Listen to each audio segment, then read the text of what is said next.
How many bullets T-5 Banshee needed to kill the T-6 armor? Let's find out. First, we shoot at the head armor.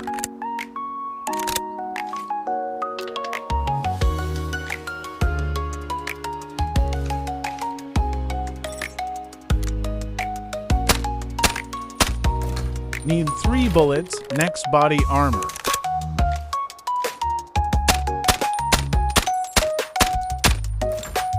Need 7 bullets.